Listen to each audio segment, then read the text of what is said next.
आरक्षण पर supreme court का बड़ा फैसला।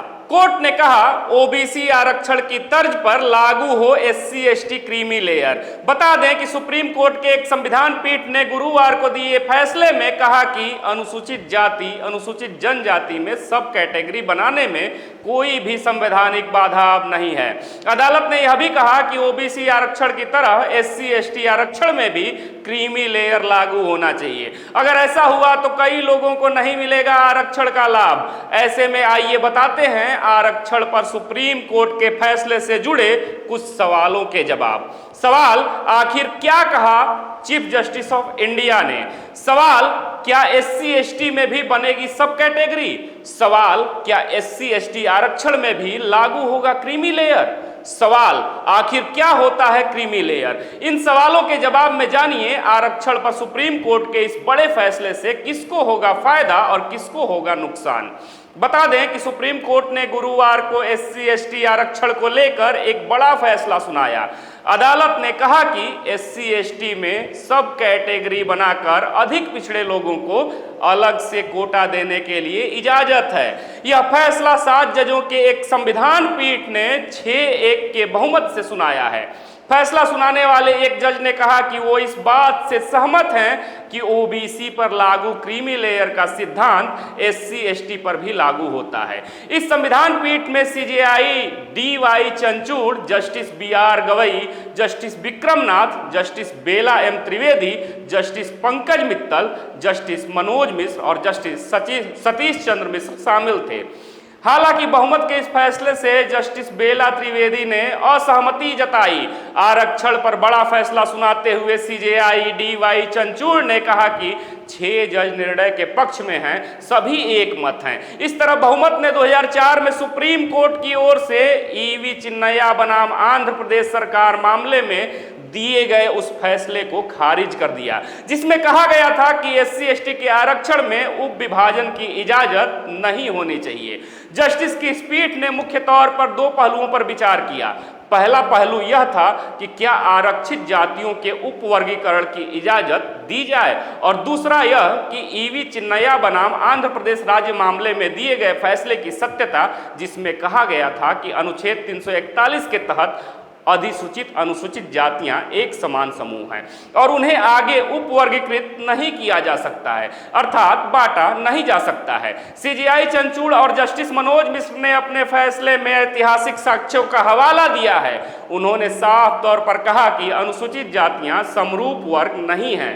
फैसले के मुताबिक सब कैटेगरी बनाना संविधान के अनुच्छेद 14 के तहत निहित समानता के सिद्धांत का उल्लंघन नहीं करता है। इसके साथ ही यह उपवर्गीकरण के संविधान के अनुच्छेद 341(2) का उल्लंघन भी नहीं करता है।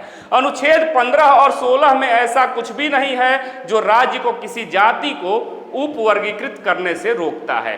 वहीं जस्टिस बीआर गवई का कहना था कि अधिक पिछड़े समुदायों को तरजीह देना राज्य का कर्तव्य बनता है। एससी एसटी की श्रेणी में केवल कुछ लोग ही आरक्षण का आनंद ले रहे हैं। उन्होंने कहा कि इस जमीनी हकीकत से इनकार नहीं किया जा सकता है कि एससी एसटी के भीतर ऐसी श्रेणियां भी हैं जिन्हें सदियों से अधिक उत्पीड़न का सामना करना पड़ा है। उन्होंने सामाजिक लोकतंत्र की जरूरत पर भीमराव अंबेडकर के एक भाषण का भी हवाला दिया, जिसमें कहा गया है, इतिहास बताता है कि जब नैतिकता का सम्मान अर्थव्यवस्था से होता है तो जीत हमेशा अर्थव्यवस्था की ही होती है। वहीं आरक्षण पर इस फैसले में असहमति जताने वाली जस्टिस बेला त्रिवेदी ने भी कहा कि अनुच्छेद 341 के तहत अधिसूचित अनुसूचित जातियों की राष्ट्रपति सूची में राज्य द्वारा कोई परिवर्तन नहीं किया जाना चाहिए। संसद द्वारा पारित कानून के द्वारा ही जातियों को राष्ट्रपति सूची में शामिल या बाहर किया जा सकता है। एससी एसटी का उपवर्गीकरण राष्ट्रपति सूची में छेड़छाड़ के समान माना जाएगा। अनुच्छेद 341 का उद्देश्य एससी एसटी सूची में भूमिका निभाने वाले किसी भी राजनीतिक कारक को समाप्त करना था।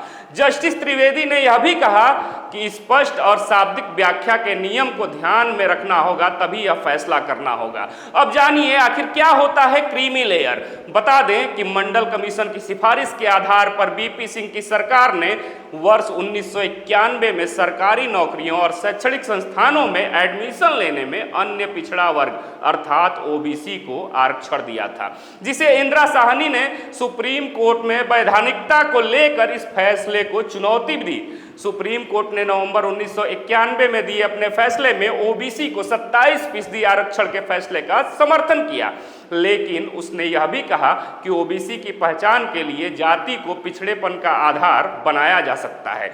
इसके साथ ही अदालत ने यह भी स्पष्ट किया था कि ओबीसी में क्रीमी लेयर को आरक्षण नहीं दिया जाएगा।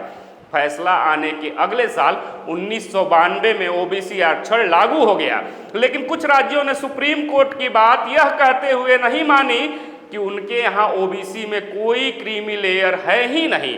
इसके बाद 1999 में क्रीमी लेयर का मुद्दा फिर सुप्रीम कोर्ट पहुंचा।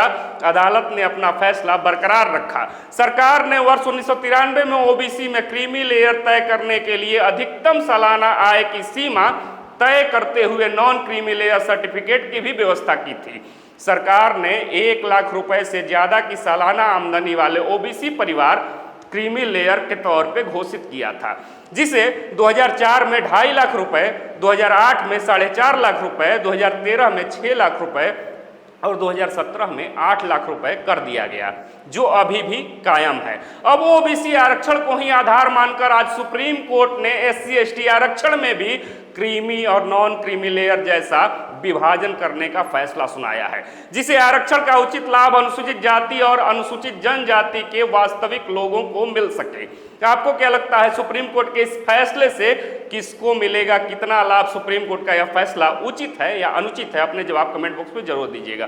फिर से मिलेंगे एक नए वीडियो में, तब तक देखते रहिए खबरों के खिलाड़ी। जय हिंद, जय भारत।